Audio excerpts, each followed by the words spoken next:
ನಮಸ್ಕಾರ ಜವಾರಿ ಮಂದಿಗೆ, ಹೇಗಿದ್ದೀರಾ ಎಲ್ಲರೂ? ನಾನು ಇವತ್ತು ತಂದಿರೋ ರೆಸಿಪಿನಂದರೆ ರವೆ ಇಡ್ಲಿ ಹೇಗೆ ಮಾಡೋದಂತ ನೋಡ್ಕೊಂಬರೋಣ. ನಾನಿಲ್ಲಿ ಸಣ್ಣದಾಗಿ ಹೆಚ್ಕೊಂಡಿರೋ ಬೀನ್ಸ್, ಕ್ಯಾರೆಟ್ ಮತ್ತು ಬೀಟ್ರೂಟನ್ನು ಸ್ವಲ್ಪ ನೀರು ಹಾಕಿ ಕುದಲಿಕ್ಕೆ ಇಟ್ಟಿದ್ದೀನಿ. ಇಲ್ಲಿ ನಾನು 2 ಕಪ್ ರವೆ ತೊಗೊಂಡಿದ್ದೀನಿ, ಅದನ್ನು ಸಹ ಬಿಸಿ ಮಾಡ್ಕೊತಿದ್ದೀನಿ. ಇಲ್ಲಿ ನಾನು ಅದೇ ಬಾಣಲೆಯಲ್ಲಿ ಸಾಗು ಮಾಡೋದು ಯಾವ ರೀತಿ ಅಂತ ಇವಾಗ ತೋರಿಸ್ಕೊತಿದ್ದೀನಿ. ಅದಕ್ಕೆ ಮಸಾಲೆ ಇವಾಗ ಪ್ರಿಪೇರ್ ಮಾಡ್ಕೊಳ್ಳೋಣ. ನಾನಿಲ್ಲಿ ಒಂದು ಬಾಣಲೆಯಲ್ಲಿ ಒಂದು ಸ್ಪೂನ್ ಉದ್ದಿನಬೇಳೆ, 1 ಸ್ಪೂನ್ ಕಡಲೆಬೇಳೆ ತೊಗೊಂಡಿದ್ದೀನಿ, ಸಹ ಬಿಸಿ ಮಾಡ್ಕೊತಿದ್ದೀನಿ. ಅದಕ್ಕೆ ನಾನು ಇಲ್ಲಿ ಒಂದು ಕೊತ್ತಂಬರಿ ಕಾಳು ಅದನ್ನು ಮತ್ತು 2 ಏಲಕ್ಕಿ, ಆಮೇಲೆ ಸ್ವಲ್ಪ ಜೀರಿಗೆ ಬಿಸಿ ಮಾಡ್ಕೊರಿ. ಆಮೇಲೆ ನಾನಿಲ್ಲಿ ಒಂದು 2 ಸ್ಪೂನ್ ಕರಿಬೇವು ಅದನ್ನು ಸಹ ಬಿಸಿ ಮಾಡಿಕೊಂಡು, ಇಲ್ಲಿ ನಾನು 2-3 ಪೀಸ್ ಚಕ್ಕೆ ತೊಗೊಂಡಿದ್ದೀನಿ. ಅದಕ್ಕೆ ಸ್ವಲ್ಪ ಎಣ್ಣೆ ಹಾಕಿ ಬಿಸಿ ಮಾಡ್ಕೋಬೇಕು.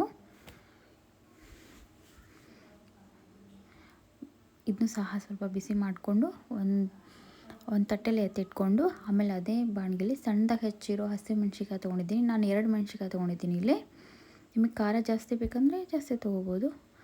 ಅದನ್ನು ಸಹ ಲೋ ಫ್ಲೇಮಲ್ಲಿಟ್ಟು ಸ್ವಲ್ಪ ಬಿಸಿ ಮಾಡ್ಕೊರಿ. ಇದೆಲ್ಲ ಬಿಸಿ ಮಾಡ್ಕೊಂಡಾದಮೇಲೆ ಮೊದಲೇ ಬಿಸಿ ಮಾಡ್ಕೊಂಡಿದ್ದನ್ನು ಒಂದು ಮಿಕ್ಸಿ ಜಾರ್ಗೆ ಹಾಕಿ, ಆ ಮಿಕ್ಸಿ ಜಾರ್ಗೆ ಒಂದು ಸ್ವಲ್ಪ ಅರಿಶಿನ, ಆಮೇಲೆ ಹಸಿ ಮೆಣಸಿನ್ಕಾಯಿ, ಆಮೇಲೆ 1-2-3 ಪೀಸ್ ಶುಂಠಿ ಹಾಕೋರಿ. ಇದನ್ನ ಗ್ರೈಂಡ್ ಮಾಡಿ ಇಟ್ಟಿಟ್ಕೊರಿ. ಅದೇ ಬಾಣಲೆಯಲ್ಲಿ ಒಂದು ಸ್ವಲ್ಪ ಎಣ್ಣೆ, ಒಂದು ಸ್ವಲ್ಪ ಜೀರಿಗೆ, ಸಾಸಿವೆ, ಆಮೇಲೆ ಸಣ್ಣದಾಗಿ ಹೆಚ್ಚಿಟ್ಕೊಂಡಿರೋ ಈರುಳ್ಳಿ ಮಿಕ್ಸ್ ಮಾಡಿ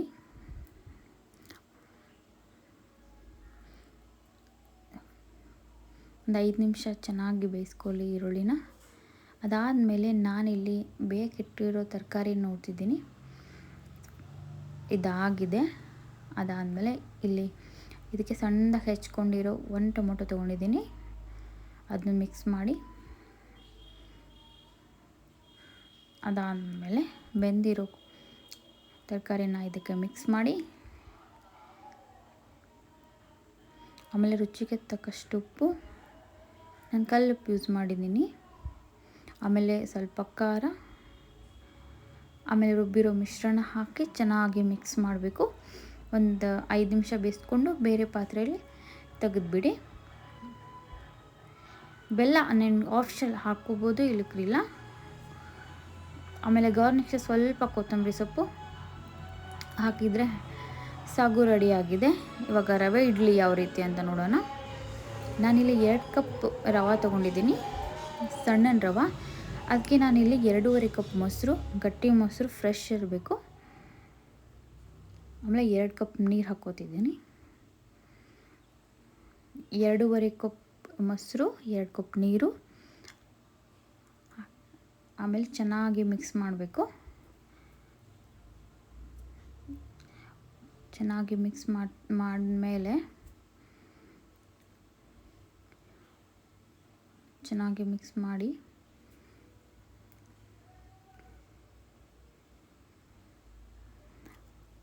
ಇದಾದಮೇಲೆ ನಾನು ಇದಕ್ಕೆ ಇನ್ನೊಂದಿದೆ, ಏನಂದರೆ ಇದಕ್ಕೆ ನಾನು ಪೌಡ್ರ್ ಉಪ್ಪು ಯೂಸ್ ಮಾಡ್ತಿದ್ದೀನಿ. ಅದಾದಮೇಲೆ ಇಲ್ಲಿ ನಾನು ಈನೋ ಯೂಸ್ ಮಾಡ್ತಿದ್ದೀನಿ, ಸ್ವಲ್ಪ ಹಾಕಬೇಕು ಈನೋ. ಚೆನ್ನಾಗಿ ಮಿಕ್ಸ್ ಮಾಡಿ ಒಂದು 2-3 ನಿಮಿಷ ಮಿಕ್ಸ್ ಮಾಡ್ತಾ ಇರಬೇಕು.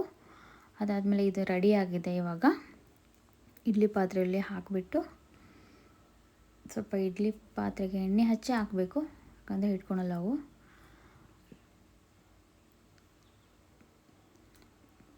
ಇಡ್ಲಿ ಪಾತ್ರೆಗೆ ಹಾಕಿ ಇವಾಗ ನಾವು ಇದಕ್ಕೆ ಚಟ್ನಿ ಮಾಡ್ಕೊಳಕ್ಕೆ ರೆಡಿ ಮಾಡ್ಕೊಳ್ಳೋಣ ಯಾವ ರೀತಿ ಅಂತಂದು. ನಾನಿಲ್ಲಿ 2-3 ಪೀಸ್ ಶುಂಠಿ, ಆಮೇಲೆ ಒಂದು ಸ್ವಲ್ಪ ಕೊಬ್ಬರಿ, ಒಂದು ಸ್ವಲ್ಪ ಉಪ್ಪು, ಸ್ವಲ್ಪ ಸಕ್ಕರೆ, ಆಮೇಲೆ ಕೊತ್ತಂಬರಿ ಸೊಪ್ಪು ಆ್ಯಡ್ ಮಾಡ್ಬೋದು, ನಾನಿಲ್ಲಿ ಹಾಕಿಲ್ಲ. ಇವಾಗ ಚಟ್ನಿ ರೆಡಿಯಾಗಿದೆ, ಇಡ್ಲಿ ರೆಡಿಯಾಗಿದೆ, ಸಾಗು ರೆಡಿಯಾಗಿದೆ. ಅದರ ಮೇಲೆ ಸ್ವಲ್ಪ ಬೆಣ್ಣೆ ಅಥವಾ ತುಪ್ಪ ಹಾಕ್ಕೊಂಡು ತಿನ್ನಿರಿ. ನೋಡಿ ಯಾವ ರೀತಿ ಬಂದಿದೆ ಇಡ್ಲಿ ಅಂತ, ಅಷ್ಟು ಸಾಫ್ಟಾಗಿ ಬಂದಿದೆ.